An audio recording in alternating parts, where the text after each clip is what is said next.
Phillip Rivers returns to the National Football League 1,800 days later, taking on the horrifying defense of Seattle. Meanwhile, as he makes his solo stroll early on, St. Michael Catholic High School, they got a watch party, watching coach.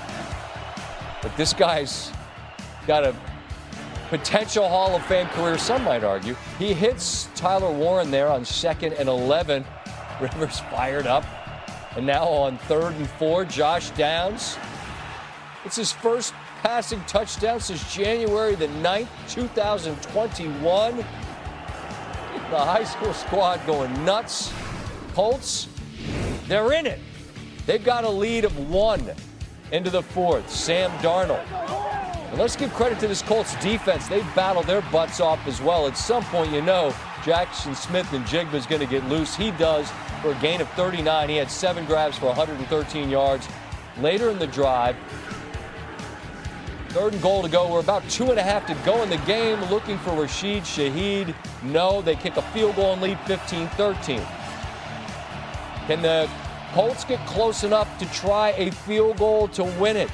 He hits Alec Pierce on 3rd and 7. They move the chains. Now they bring out Blake Groupie. Steve, he signed up for 60. Eye hole, 60. He's not the biggest dude out there. This is the game these days. They all have bionic legs. The Colts now have the lead. Can Seattle get close enough? Darnold, Shaheed, gain of 8. It's now 4th and 2. Jason Myers, this guy has been absolute nails this season from the left hash. Snap, hold, kick, all good. He's 6 of 6 on field goals. That's a 56-yarder.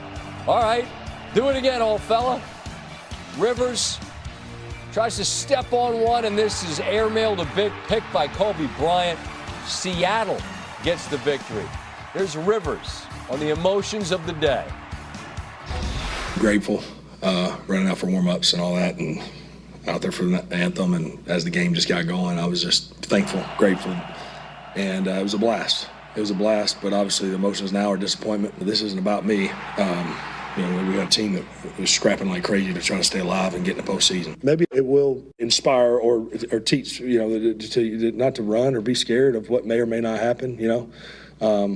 Hopefully, certainly I think of my sons and those ball players, that I'm in charge of at the school, that they'll say, like, crap, coach wasn't scared. You know what I mean? It's like, shoot, sometimes there is doubt, and it's real. And the guaranteed safe bet is to go home or to not go for it. And the other one is, shoot, let's see what happens.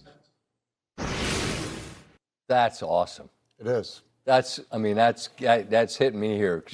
I just appreciate his sense of appreciation. What do you got for me? Today was a hard day in the NFL. Injuries, right? There's a guy, you said, he's probably a Hall of Famer, okay? I think so. Right. And he gets another opportunity because you only do what he's accomplished because you love it. You absolutely love it. Mm-hmm. And see the emotions of it and even the understanding of he's one of the biggest stories of the day in the NFL, but quickly about the team and because we're fighting for the postseason. But what did he do? Yeah, and listen, they didn't ask him to do a ton, but he did a lot of things the way he always did. He played with amazing anticipation. We're looking at some 3rd down passing. That's the money down. Well, he's just going to work a little out route to Pittman Jr. here. And it really is about the traffic that the defender has to run through. But because he plays on time, he misses inside a little bit, but it's a conversion. All right, well, now it's 3rd down. It's mesh rail concept. Everyone runs it. Same thing. If you get man coverage, going to make the defender cover in the back, run through some traffic. Playing on time allows for run after catch. And then later in the game, when it was kind of more gotta-have-it situation, they're down trying to go to kick a game-winning field goal. On 3rd and 7, this kind of looked like the old Phillip Rivers, a back shoulder fade versus man coverage. Look, when he left the field, they were winning in Seattle against one of the best defenses in the game.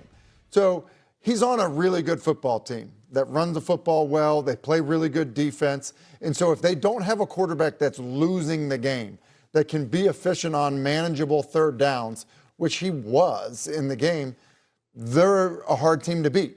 because the Seahawks are a good football team, and it was hard to beat them in their own building. On that field early in the season against, at the time, it was Rattler in New Orleans and then Brosmer in Minnesota, young quarterbacks, that those teams didn't have a chance. But the Colts had a chance today in part because of a guy that I assume we'll see next Monday night against San Francisco, which is pretty amazing. Can I say this about the emotion? Please.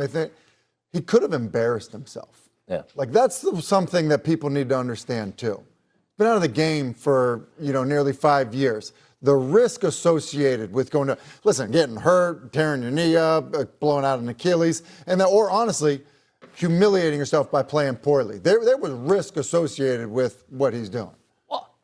And I'll say this, I work with colleagues that were just flat wrong, that acted like it was embarrassing that this guy was going to go do this. No, it wasn't. They lost by 2 points to one of the best teams in football. And, the emotion is, how I am. I'm a sap for that stuff. Hey, maybe 3 more chances. Yep. And still in the mix.